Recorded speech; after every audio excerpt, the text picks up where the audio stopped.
జనసేన అధినేత పవన్ కళ్యాణ్ ముందు ఒక అతిపెద్ద పరీక్ష వచ్చి పడిందా? నిన్న మొన్నటి వరకు కాపు సామాజిక వర్గం లేదంటే ఆ కాపుల్లో ఉన్న కొన్ని తెగలు వాళ్ళందరూ కలిసి వస్తారు అనుకున్న టైంలో తాజాగా హరిరామ జోగయ్య గారు రాసిన లేఖ ఒక రకంగా ఓపెన్ అయిపోయారు, బరస్ట్ అయిపోయారు అని చెప్పాలి. కాపులు ఇలాగే ఉంటే కనుక మీ వెంట రారు అని కూడా రాశారు. చివరిగా ఆయన సారీ చెప్తూ ఈ నిర్ణయం మీరు ఇలాగే కంటిన్యూ అయితే మీరు అనుకున్న లక్ష్యాన్ని మీరు నెరవేరలేరు, ఉమ్మడిగా మీరిద్దరూ అనుకున్నదైతే సాధించలేరు, సారీ అంటూ ఆ లేఖ ముగించిన తీరు చూస్తూ ఉంటే మండుతోంది, బాగా రగులుతోంది. కాపుల్లో పవన్ కళ్యాణ్ గారి నిర్ణయం నచ్చుతుందా లేదనడానికి ఆ లేఖే ఒక నిదర్శనం. ఇదే అంశం మీద చర్చించే ప్రయత్నం చేద్దాం. సరే, అంటే ఒక వ్యక్తి లేదంటే కాపు సామాజిక వర్గం తరపున రెఫరెన్స్గా ఆయన రాసిన లేఖని ఫస్ట్ ఎంతవరకు ప్రామాణికంగా తీసుకోవాలి?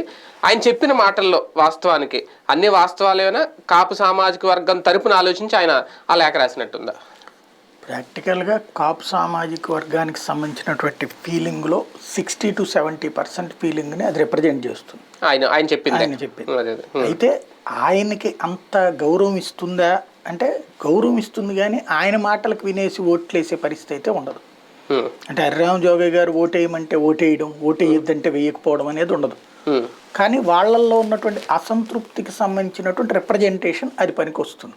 ఈయన ఒక రిప్రజెంటేటివ్ గా వాళ్ళ మనసులో ఉన్నది ఈయన ముందు పెట్టారు అనుకోవచ్చు. ఎవరో ఒకళ్ళు నోరు తెరిచి మాట్లాడాలి కదా, అది మాట్లాడుతున్నాడు.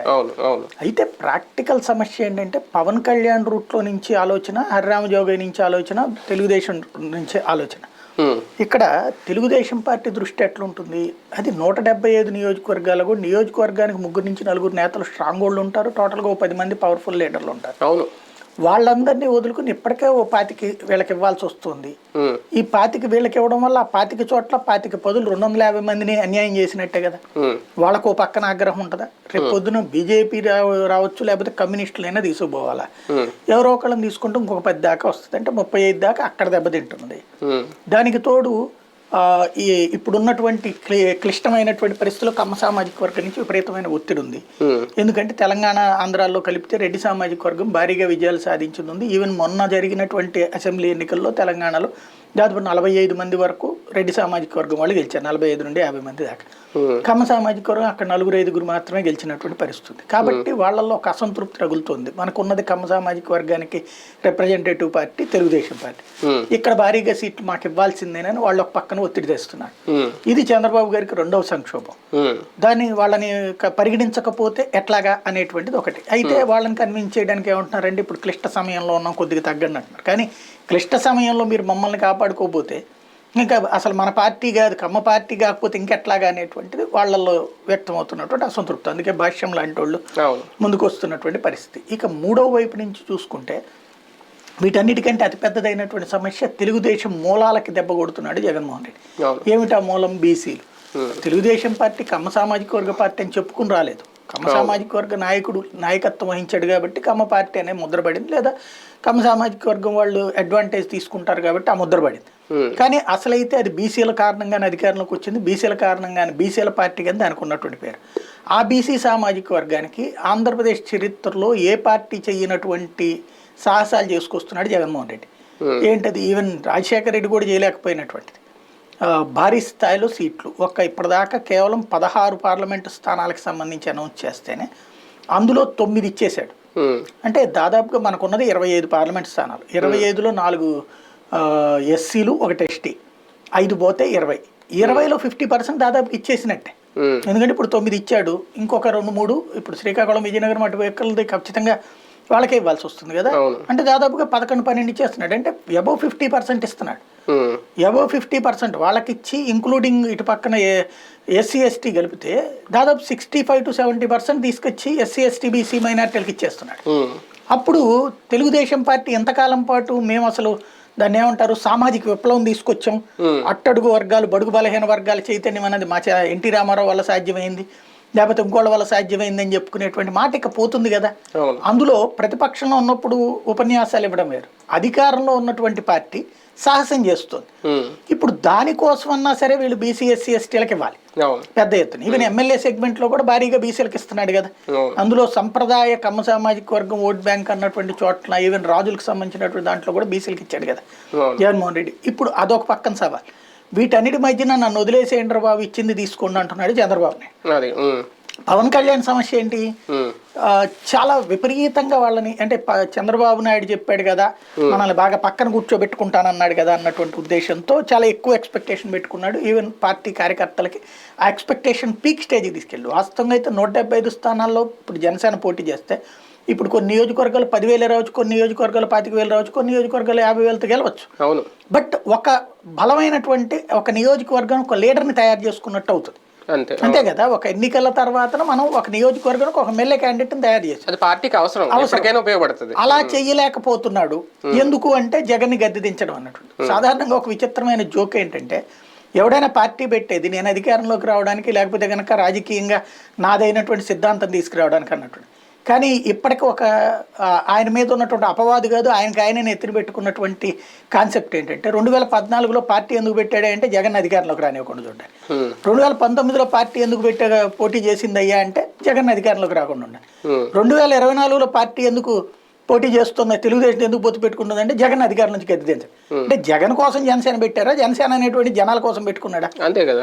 అది ఇప్పుడు ప్రధానంగా రైజ్ అవుతున్నటువంటి ప్రశ్న. ఇలాంటి సందర్భంలో కనీసం ఇదిగో సామాజిక న్యాయం అని మా అన్న చెప్పాడు, ఆయన చేయలేకపోయాడు, నేను చేద్దాం అనుకున్నాను అన్నప్పుడు కరెక్ట్ అయినటువంటి సీట్ల వేరియేషన్ కావాలి.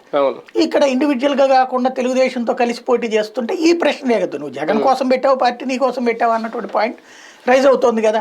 అలాంటి సందర్భంలో ఈ రైజ్ అయినటువంటి పాయింట్ కి ఆన్సర్ ఎక్కడుంది? కాబట్టి ఈయనకేంటి ఇప్పుడు కనీసం ఈ యొక్క 50-60 స్థానాల్లో ఈయన నమ్ముకున్నటువంటి వాళ్ళు బలమైనటువంటి వాళ్ళు ఉన్నారు. ఆ 50-60 స్థానాలు తీసుకోకపోతే ఈయన సమస్య ఏంది అంటే ఇక్కడ ఒకటి మీరన్నట్టు తెలుగుదేశం పార్టీకి సంక్షోభం. కానీ ఆ విషయం పక్కన పెడితే జనసేన లేదంటే జనసేన నమ్ముకున్న కాపు సామాజిక వర్గం, ఎందుకంటే ఆయన లేఖలో చాలా స్పష్టంగా రాశారు 40 నుంచి 50 సీట్లు ఖచ్చితంగా కావాలి, 2 ఏళ్ళు ముఖ్యమంత్రి పదవి కావాలి, తెలుగుదేశం పార్టీని గెలిపించడానికైతే కాపు సామాజిక వర్గం ఓటు వేయదు అని చాలా స్పష్టంగా రాశారు ఆయన. అంటే నిన్న మొన్నటి వరకు అందరూ అనుకున్నాం, మనం కూడా అనుకున్నాం పవన్ కళ్యాణ్ గారు ఏం చెప్తే అది, పవన్ కళ్యాణ్ గారు ఎవరికి ఓటు వేయమంటే వాళ్ళకి వేసేస్తారు కాపు సామాజిక వర్గం అనేది, అదంతా ఒక భ్రమే, మేము అందుకు సిద్ధంగా లేవు అనేది కాపుల తరపున ఈయన చెప్పారా? అది ఈయనకు ఒక రకంగా ఇప్పుడు అంటే ఈ టైంలో బయటపడడం ఒక షాక్ అయినా? అదేం లేదంటే ఆయన మొదటి నుంచి అదే చెప్తున్నాడు, కాపులకి రాజ్యాధికారం అనే పదం లేకపోతే ఉపయోగం లేదు. అవును. ఇప్పుడు డిప్యూటీ సీఎం అది ఆల్రెడీ ఉన్నాడు కదా, చినరాజప్ప ఉండే, ఇప్పుడు కొట్టు సత్యనారాయణ ఉండే, మొన్నటి దాకా ఇంకొక ఆయన కూడా ఉన్నాడు కదా. డిప్యూటీ సీఎంలుగా ఆల్రెడీ తీసేసుకున్నారు. మంత్రి పదవుల్లో ఎక్కువ మంత్రి పదవులు ఉన్నాయి వీళ్ళకి. ఇంకా ఏముంది తేడా? రాజ్యాధికారం ఇక్కడ 2 ఇంకా కాపుల డిమాండ్ ఉంది. ముఖ్యమంత్రి పదవి ఒకటి, 2 కాపు రిజర్వేషన్. ఈ రెండిట్లలో వర్కౌట్ అవుద్దంటే సెట్ అవుతుంది. లేదు మేము జగన్ని గద్దె దించడం కోసమే అంటే కనుక వర్కౌట్ కాదు. రెండవది చంద్రబాబుని అధికారంలోకి తీసుకురావాలన్నటువంటిది కాపు సామాజిక వర్గపు ఎజెండా ఎందుకు అవుతుంది? అందుకనే పవన్ కళ్యాణ్ ఏమంటున్నాడు, జగన్ని గద్దె దించడం అంటున్నాడు కానీ చంద్రబాబుని అధికారం అని చెప్పట్లా. అలాగని కాపులకు కూడా జగన్ ఏదో గద్దె దించేయాలని ఆ కసి అలలో లేదు.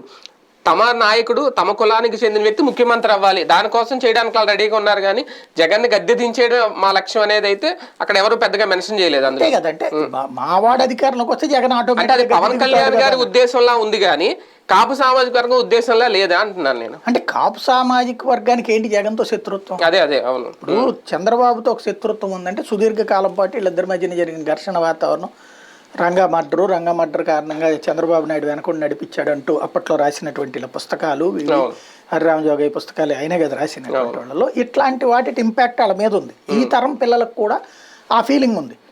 అలాంటి సిచ్యువేషన్లో వాళ్ళతో ఒక సామాజిక సంఘర్షణ అయితే నడిచింది. ఒక రోజు కాదు, 2 రోజులు కాదు, 30-40 సంవత్సరాలు సామాజిక సంఘర్షణ నడిచింది. కాబట్టి చంద్రబాబుని గద్దె దించడం కోసం కాపులు ఏకం కావాలంటే ఒక అర్థం ఉంది. కానీ అసలు ఈ కాపు సామాజిక వర్గానికి రక్షణగా తోడున్నటువంటి వాళ్ళు ఎవరైనా ఉందంటే రెడ్డి సామాజిక వర్గం. రంగా మర్డర్ జరిగిన రోజున రంగాకి సంబంధించినటువంటి రంగా దీక్ష చేస్తున్నప్పుడు సపోర్టింగ్ వచ్చింది ఎవరు? రాజశేఖర రెడ్డి. ఆ తర్వాత ఘర్షణ జరిగిన తర్వాత కూడా వెనకేసుకొచ్చింది ఎవరు? రాజశేఖర రెడ్డి. అలాగే రాయలసీమలో రెడ్లకి బలిజలకి మంచి స్నేహం ఉంటుంది. అక్కడ ఎప్పుడు ఇట్లాంటి ఘర్షణ వాతావరణం రాలేదే. 40 సంవత్సరాల పాటు కమ్మ కాపు సామాజిక వర్గాల మధ్యన సామాజిక సంఘర్షణ జరిగింది తప్పించి రెడ్డి కాపు సామాజిక వర్గాల మీద ఎప్పుడు సంఘర్షణ లేదు. అది లోకల్గా ఎవడన్నా ఒకళ్ళిద్దరు నాయకుల మధ్యన ఉంటే ఉండొచ్చును కానీ వర్గపోరు లేదు. దీన్ని వర్గపోరు అంటాం. వర్గపోరు రెడ్డికి కాపుకేం లేదు కదా. ఇక జగన్మోహన్ రెడ్డి కాపులకి ఏం అన్యాయం చేశాడని ప్రత్యేకించి గొడవ పడ్డానికి. వాళ్ళు రాజ్యాధికారం అన్నటువంటి కాన్సెప్ట్ ఆకాంక్షిస్తున్నారు. అది కూడా అందరిలో ఉందా లేదా అంటే కనుక పవన్ కళ్యాణ్ దాన్ని ఒక అద్భుతమైన ఛాన్స్ని మిస్ చేస్తున్నాడు అనేది వీళ్ళ లెక్క, హరిరామ్ జోగయ్య. కాకపోతే పవన్ కళ్యాణ్ ఇప్పుడు ఈయన ఫీలింగ్ ఏంటి, మా అన్నయ్య అంత సీరియస్గా ఎఫర్ట్ పెడితేనే 18% ఓట్లే వచ్చినాయి, 18 సీట్లే వచ్చినాయి కదా అన్నాడు. అది ఆయన కన్సాలిడేట్ చేసుకున్నటువంటి దాన్ని కంటిన్యూ చేసుంటే ఆయనకి తర్వాత పెరుగుతుంది. ఆయన చేసుకోవాలా. ఇప్పుడు ఈయన అసలు ఆరంభంలోనే కాడు వదిలేస్తుండే. ఇప్పుడు చిరంజీవి ఆ రోజున పొత్తు ఎందుకు పెట్టుకోలేదు, సొంత బలం తేల్చుకోవడానికి. ఈయన పొత్తు పెట్టుకుంటే 6% ఓట్లే వచ్చినాయి. ఎందుకని ఈయన నమ్మలా. ఈ దఫా నమ్ముదాం అనుకున్న సందర్భంలో ఈయన వెళ్ళి తెలుగుదేశంతో పెట్టుకున్న తర్వాత అదే మైనస్ అవుతాం. ఇది ఒక రకంగా పవన్ కళ్యాణ్ గారి మీద వస్తున్న తిరుగుబాటు అని అనుకోవాలా? కాపు సామాజిక వర్గం జనసేనని ఓన్ చేసేసుకోవడం వల్ల వస్తున్న ప్రాబ్లమ్? కాపు సామాజిక వర్గం ఏమి ఓన్ చేసేసుకుందని చెప్పడానికి ఏం లేదు. ఎందుకంటే ఇప్పటికిప్పుడు ఏమి ఎలక్షన్ జరగలేదు. ఎలక్షన్ అంటే మిగిలిన పార్టీలకి ఏమి సలహాలు ఇవ్వట్లేదు, జనసేనకే సలహాలు ఇచ్చి లేఖలు రాస్తారంటే ఓన్ చేసుకున్నట్టు. ఆయన ప్రయారిటీ ఇస్తున్నాడు కాబట్టి. హరిరామ్ గారికి ప్రయారిటీ ఇవ్వకపోతే ఉండేది కాదు. ప్రయారిటీ ఇస్తున్నాడు కాబట్టి. ఇప్పుడు జగన్మోహన్ రెడ్డి సామాజిక వర్గానికి సంబంధించిన ప్రతినిధులకి ఏమైనా ప్రయారిటీ ఇస్తున్నాడా, లేకపోతే చంద్రబాబు గారు కమ్మ సామాజిక వర్గానికి ఏమైనా ప్రయారిటీ ఇస్తున్నాడా? ఈయన కాపు, ఒంటరి, బలిజ ఇదంతా ఒకటవ్వాలని కులపరంగా ఒక పిలుపునిచ్చాడు కాబట్టి వాళ్ళు స్పందిస్తున్నారు. పిలుపునివ్వకపోతే అసలు అవసరమే లేదు. ఇప్పుడు ఏ రాజకీయ పార్టీ కూడా అట్లా చెప్పకూడదు మనం ఈ కులం ఇది అన్నటువంటి. ఈయన ప్రత్యేకించి చెప్పుకుంటూ వచ్చారు. తర్వాత ఇప్పుడు వచ్చే ఆ కులంతో సంబంధం లేదంటే వచ్చేటటువంటి చర్చ ఇక్కడ అసలు సమస్య. సీట్ల లెక్క తగ్గితే ఈ తిరుగుబాటు ఇంకా పెరుగుద్దా? అంటే పవన్ కళ్యాణ్ గారు కాంప్రమైజ్ అయినంతగా కాపు సామాజిక వర్గం కాంప్రమైజ్ అయ్యేట్టు అయితే కనిపించట్లేదు. బేసిక్గా లెటర్లు ఇట్లాంటి వాటికి ఏం స్పందన ఉండదు. ఒకటేంటంటే సింపుల్ లాజిక్, వాళ్ళ ఎక్స్పెక్టేషన్ అయితే 50 సీట్స్కి అబోవ్ ఉండాలా, ముఖ్యమంత్రి షేరింగ్ ఉండాలి. అవి కూడా తర్వాత మాట్లాడుకుంటామంటే వర్కౌట్ కాదు. ముందే అనౌన్స్ చేస్తే కనుక 100కి 70 నుంచి 80% ఓట్లు ఇటుకి షిఫ్ట్ అయ్యేటువంటి అవకాశం ఉంటుంది. ఏది సీఎం కూడా అంటే అదే ఒక 40, 35, 40 తగ్గింది అనుకోండి, ఓట్ల షేరింగ్ కూడా 50-40 దగ్గర ఆగుతుంది. అదే సందర్భంలో 25 ఇచ్చారనుకోండి, ఓట్ల షేరింగ్ కూడా 25% షిఫ్ట్ అవుతుంది. అది సింపుల్ లాజిక్ అన్నమాట. ఓట్ల ట్రాన్స్ఫర్ జరగదు అంటే ఆ ఓట్లు ఎక్కడికి పోతాయి? ఎవరు ఇష్టం వచ్చినట్టు వాళ్ళు వేసుకుంటారు. ఇప్పుడు ప్రతి నియోజకవర్గంలో వాళ్ళకి సంబంధించినట్టు ఫర్ ఎగ్జాంపుల్ ఇప్పుడు అంబటి రాంబాబు ఉన్నాడు, కాపే. అట్లాగే అక్కడ కన్నా లక్ష్మీనారాయణ, కాపే. వాళ్ళిద్దరిలో ఎవరికి వేయాలనేది ఆయా పార్టీల కాపులు ఆయా పార్టీలకు వేసుకుంటారు. ప్రతి పార్టీలో కూడా కాపులు ఉన్నారు. కాపులంతా కూడా ఈయనకేం రాసి లేదు కదా. ప్రతి పార్టీలో రెడ్లు ఉంటారు, ప్రతి పార్టీలో కమ్మ ఉంటారు. అట్లాగేం రాసియ్యరు కదా. ఇప్పుడు మనవాడు వస్తున్నాడు అన్నప్పుడు ఒక అడుగు ఇటేద్దాంలే అని చూస్తారు. మనం ఈ పార్టీలోకి చేరకపోయినా ఓటేద్దాంలే అని చూస్తారు. మనవాడు కాదు అనుకున్నటువంటి సందర్భంలో ఏం చేస్తారు, ఎవరి నియోజకవర్గంలో వాళ్ళకు ఉన్నటువంటి వాళ్ళ కులపు నాయకుడికో లేకపోతే వాళ్ళకి నచ్చిన నాయకుడికో, వాళ్ళ కులపోడు కాకపోయినా నచ్చిన నాయకుడు కోటేసుకుంటారు. పునరాలోచించుకునే పరిస్థితి ఇప్పుడు కాపులు తీసుకొచ్చారా పవన్ కళ్యాణ్ గారికి ముందు, లేదంటే ఆయన ప్రిపేర్డ్ గానే ఉన్నారా? అక్కడ పునరాలోచన ఏమి లేదు. ఆయన ఇచ్చింది తీసుకోవడం ఈయన చేతుల్లో ఉంది. ఈయన అడిగిన దాన్ని కూడా వీళ్ళే వక్రీకరించారు. మొన్నటిదాకా 64 అన్నారు, ఇప్పుడు చూస్తే 32 అడిగారు అన్నారు. అసలు పవన్ కళ్యాణ్ అడిగిందే 32 అని చెప్పి జ్యోతి రాసుకొచ్చిందంటే తెలుగుదేశం గెజిట్ పేపర్లో ఆ ముక్క రాసింది ఏంటి, అసలు పవన్ కళ్యాణ్ అడిగిందే 32 అని. అదే సందర్భంలో చంద్రబాబు ఇద్దాం అనుకుంది 20 అని. ఇద్దరి మధ్యన అండర్స్టాండింగ్ కుదిరింది 20, అడిగింది 32. ఇంకొక 5 ఇచ్చే అవకాశం ఉంది, మాక్సిమం అయితే ఇంకో 2 ఇచ్చే అవకాశం ఉంది. టోటల్ గా 27కి మించి ఇచ్చే పరిస్థితి లేదన్నట్టు తేల్చారు. కాబట్టి అది పవన్ కళ్యాణ్ చెప్పుకోవాలి దానికి నిజమేంటి అన్నటువంటిది. కాపుల ఆకాంక్షలను తొంగలోకి తొక్కారు అని రేపొద్దున అనిపించుకోవాల్సి వస్తుందా పవన్ కళ్యాణ్ గారు? ఈ ఒప్పందం కనుక మీరు అన్నట్టు 30 అంటే రోజుకో లెక్క వస్తుంది అనుకోండి, ఒకవేళ 30కి తగ్గితే అంటే బేసిక్ ఒకటే, ఆకాంక్ష ఉందా లేదా అన్నటువంటిది కాపులు తేల్చి చెప్పేటటువంటి సందర్భం. ఆకాంక్ష గనక సీఎం ఛాయిస్ ఉంది అనుకుంటే గనక ఒకటి, లేదు పవన్ కళ్యాణ్ ఏం చెప్పినా వింటారు కాపులు అనుకునేటువంటిదే అనేది రేపు తేలుతుంది. కాపుల తరపున ఒక సీనియర్ నాయకుడు చెప్పేశాడు ఓపెన్ గా, ఇంకెంతకు మించి చెప్పాల్సింది గెలవడు, కనీసం డిపాజిట్ కూడా తెచ్చుకోలేడు. ఆయన గెలవలేదు. లెటర్లన్నిటికీ ఎందుకు వస్తుంది లెక్క? అవన్నీ ఏంటంటే అదొక అటెన్షన్ సీకర్. ఆయన అంత మించి ఏం లేదు. ముద్రగడ పద్మనాభంను హరిరామ్ జోగయ్యని పోటీ చేసి గెలవమనండి ఇండిపెండెంట్గా, అదే కాపు సెగ్మెంట్లో చూద్దాం. డిపాజిట్లు వస్తే గొప్పగా ఉంటుంది అక్కడ. ఇప్పుడు అక్కడ ఏంటంటే వీళ్ళు అసలు ఆయన శాంతం కనుమరుగైపోయినటువంటి ఆయనకి ఇప్పుడు పవన్ కళ్యాణ్ పేరు చెప్పుకుని, ఇప్పుడు పవన్ కళ్యాణ్ పేరు చెప్పుకుంటే కొంతమందికి వ్యూవర్షిప్ వస్తుంది. అందుకోసమనే ప్రతిభ. ఇప్పుడు చంద్రబాబు నాయుడు ఎందుకు పవన్ కళ్యాణ్ జెండాలు బొమ్మలు వేసుకు తిరుగుతున్నాడు, 10 మంది పవన్ కళ్యాణ్ కార్యకర్తలు కూడా వస్తారని. అంటే వీళ్ళు పొలిటికల్ గా ఫీడ్ అవుట్ అయినా కాపు కుల పెద్దలుగా చాలా మంది అవుతున్నారు కదా, వాళ్ళ భావాలను కుల పెద్దలు అని అదేమన్నా మన ఆటవిక రాజ్యంలో గిరిజనులకు గనక అలా కుల పెద్దలని ప్రతి ఒక్కడు వెళ్ళి వాళ్ళకి దండం పెట్టి వాళ్ళు ఓకే అంటేనే కార్యక్రమాలు చేసుకుంటుంటారు. అట్టగా ఎవడు చేయడు. వీళ్ళకిళ్ళు మేము కుల పెద్దలం అని చెప్పుకుంటుంటారు. కుల పెద్దలే కులంలో ఉన్న పెద్దోళ్ళు, అంతే తప్పించి వీళ్ళ మాటనేం కాపులేమన్నారు. కాకపోతే వాళ్ళ తరపున ఉన్నటువంటి ఫీలింగ్ ఎక్స్ప్రెస్ చేశారు ఇతను, అంతవరకు ఖాయం. నిజంగా ఓటు బ్యాంక్ అని తగ్గుద్దా కాపు సామాజిక వర్గం ఓటు బ్యాంక్? అసలు ఎలక్షన్ దాకా తేలదు అది. నేను చెప్పాను కదా, ఒకటి పవర్ షేరింగ్ అన్నటువంటిది లేకపోతే ఆటోమేటిక్ గా రొటీన్ అయిపోతుంది. ఆటోమేటిక్ గా ఓడిపిడి సీఎం ఇస్తారు, ఏదో ఒకటి వస్తుందంటే కనుక ఎవరి పని వాళ్ళు చేసుకుంటారు. సిన్సియర్ గా మాది అని కులమంతా ఓన్ చేసుకోవాలనుకున్నప్పుడు power sharing must. Power sharing లేకపోతే కనుక ఖచ్చితంగా సగానికి సగం దెబ్బ అయితే పడుతుంది ఖచ్చితంగా. రైట్, చూద్దాం. హరిరామ జోగయ్య గారి లేఖకు ఏమన్నా సమాధానం వస్తుందా? ఆ లేఖను పరిగణలో తీసుకొని నిర్ణయాలు ఏమన్నా ఉంటాయి ఈ సీట్ల పంపకాల విషయంలో? లేదు, వాటిని లైట్ తీసుకొని ఆయనకు నచ్చింది చేసుకెళ్ళిపోతారు పవన్ కళ్యాణ్ గారు. అదే కనుక జరిగితే దాని పరిణామం ఎలా ఉంటుంది, ఏ విధంగా ఎదుర్కొంటారు చూద్దాం.